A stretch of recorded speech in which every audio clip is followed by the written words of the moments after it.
ऋणायनिक उपसंयोजन यौगिक का आईपीएसी नाम। धनायनिक और ऋणायनिक में थोड़ा सा अंतर है। जो धनायनिक होता है ये धन का है आपका उपसंयोजन यौगिक। इसमें जो सेंट्रल मेटल एटम होता है, जैसे यहाँ पे कॉपर है, इसका नाम जो पीरियाडिक टेबल में है वही लिखा जाएगा। लेकिन जब ऋण में टूटेगा तो जो सेंट्रल मेटल एटम है उसका नाम बदल जाएगा। पीरियाडिक टेबल के नाम के साथ इसके नाम में 8 जुड़ जाएगा, ATE जोड़ दिया जाएगा।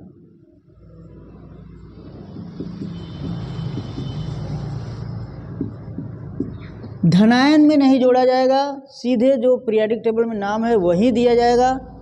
परंतु जब ऋणायन में सेंट्रल मेटल एटम टूटेगा तो उसके नाम में जो पीरियाडिक टेबल नाम है उसमें 8 जोड़ दिया जाएगा। अर्थात यहाँ पे जो हमारा आयरन है, अगर ये धन में टूटा होता तो आयरन ही लिखा जाता, लेकिन अब ये किस में टूट रहा है? ऋण में टूट रहा है। तो इसका नाम यहाँ पे आईपीएसी जब हम लिखेंगे तो ये आयरन नहीं होगा, फेरेट हो जाएगा। इसमें ATE जोड़ दिया जाएगा। और धनायन में टूटा है तो नहीं जोड़ा जाएगा। तो एक चीज़ यहाँ पे ध्यान देना है। और पहले ही बताया गया है, नाम लिखते समय पहले धनायन का नाम फिर ऋणायन का नाम। तो धनायन में हमारा क्या उपस्थित है? आपका यह परमाणु पोटेशियम। इसका नाम जो है वहीं लिख दोगे, पोटेशियम। फिर हमने बताया था जो बड़ा कोष्टक होगा उस कोष्टक के अंदर लिगेंड होगा और केंद्रीय धातु परमाणु होगा। तो नाम लिखते समय वहाँ पे बताए थे आपको कि पहले लिगेंड का नाम फिर सेंट्रल मेटल एटम का नाम, सेंट्रल मेटल एटम की ऑक्सीकरण संख्या। तो पहले हम सेंट्रल मेटल की ऑक्सीकरण संख्या निकाल लेते हैं, K4 FeCN6। हमने बताया है कि जिस परमाणु की ऑक्सीकरण संख्या निकालना है उसे X मान लेते हैं। Fe का निकालना है, X मान लिए। K का होता है +1।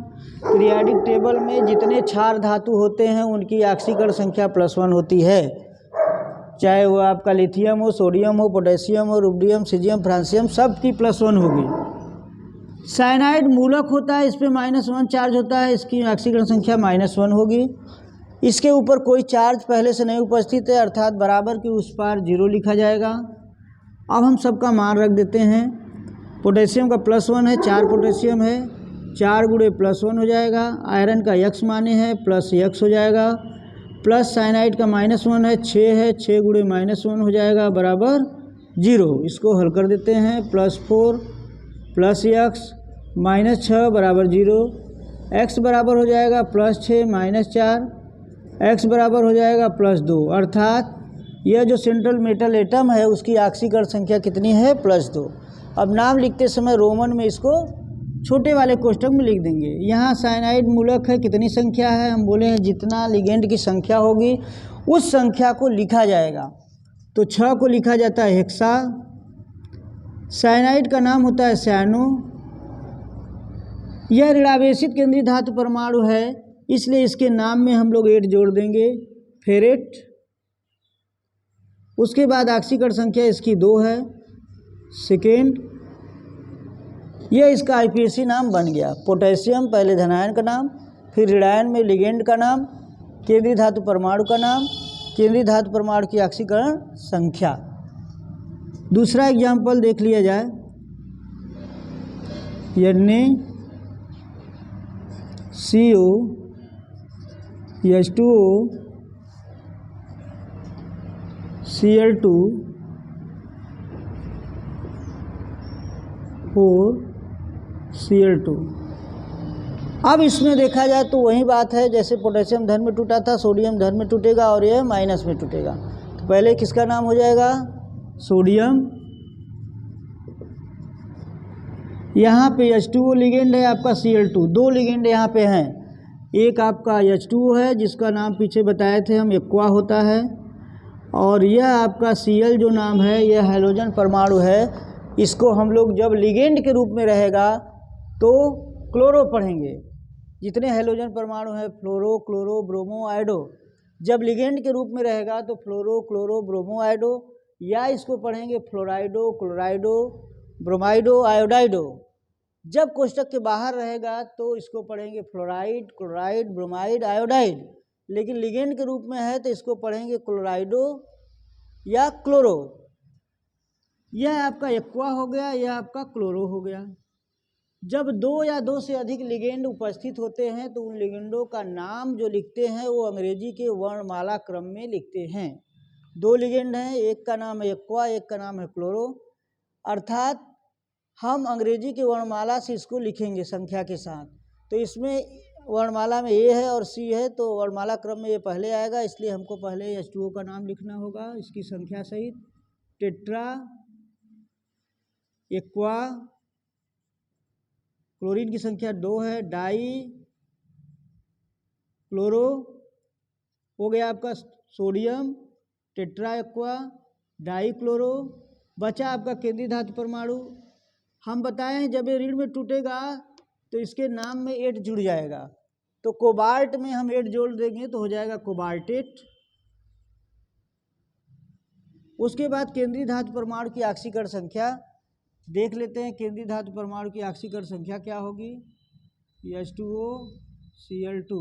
सोडियम की अभी हमने बताया +1 होता है, +1 संख्या 1 है तो +1 प्लस इसको मान लेंगे X प्लस H2O की संख्या 4 है, 0 होता है, 4 गुणे 0 प्लस क्लोरीन की संख्या 2 है, 2 गुणे -1 बराबर कोई चार्ज नहीं है 0, +1 प्लस X प्लस 0 -2 बराबर 0, X बराबर +2 -1, X बराबर +1।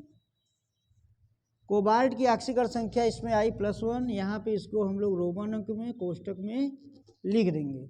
यह आपका IPAC नाम बन गया sodium tetra aqua die chloro cobaltate first. ये ध्यान देना, हमेशा जब प्लस में टूटेगा तो मूल परमाणु का नाम ही लिखा जाएगा, जब माइनस में टूटेगा तो उसमें 8 जोड़ दिया जाएगा। ये देख लेते हैं K3 Cr CO3 का ट्वाइस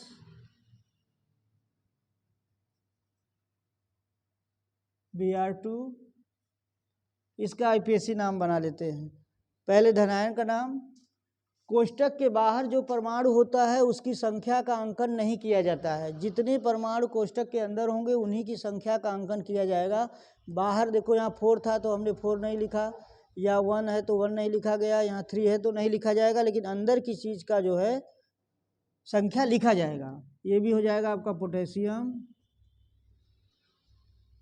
यहाँ पे CO3 को हम लोग पढ़ते हैं कार्बोनेटो, और यह Br है आपका ब्रोमो या ब्रोमाइडो। इसको भी हम लोग इस तरह अंग्रेजी के वर्णमाला क्रम में ही लिखेंगे। ये ब्रोमो है, ये कार्बोनेटो है, तो पहले ब्रोमो आएगा। संख्या कितनी है?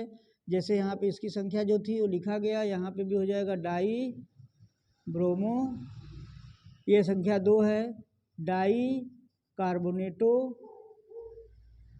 इसके बाद केंद्रीय धातु परमाणु का नाम हो जाएगा। केंद्रीय धातु परमाणु का नाम आपका क्या है?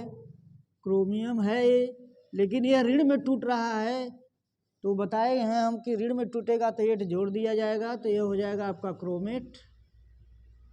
उसके बाद केंद्रीय धातु परमाणु की ऑक्सीकरण संख्या निकाल लेते हैं। केंद्रीय धातु परमाणु की ऑक्सीकरण संख्या K3 Cr CO3 का ट्वाइस Br2, मान रख देते हैं। पोटेशियम का +1 होता है, क्रोमियम का X मान लेंगे। कार्बोनेट मूलक होता है, इस पे 2 माइनस चार्ज होता है, इसकी ऑक्सीकरण संख्या -2 है। ब्रोमीन पे -1 2 गुणे -2 प्लस 2 गुणे -1 कोई चार्ज नहीं है बराबर 0, +3 प्लस X -4 -2 बराबर 0, X बराबर ये माइनस उस तरफ चला जाएगा तो +6 हो जाएगा, -3 हो जाएगा, X बराबर आ जाएगा आपका +3। अर्थात क्रोमियम की ऑक्सीकरण संख्या कितनी है? +3। इस ऑक्सीकरण संख्या को छोटे कोष्टक में रोमन अंक में लिख दिया जाएगा। यह आपके बोर्ड परीक्षा में 4 आते हैं लिखने के लिए, और प्रत्येक आधे आधे नंबर का होता है, यानी 2 नंबर का यह क्वेश्चन है, आना एकदम तय है, परीक्षा में आएगा जरूर, हर साल पूछा जाता है। और थोड़ी सी आप गलती करेंगे आपका नाम गलत हो जाएगा। इसलिए बहुत ध्यान से इसको देखिएगा, पढ़िएगा, समझिएगा। यह परीक्षा में आना निश्चित है, आएगा आपका। तो इस तरह से हम लोग ऋणायन उपसंयोजन यौगिक का आईपीसी नाम पढ़ेंगे। वीडियो को लाइक सब्सक्राइब जरूर करिएगा। धन्यवाद।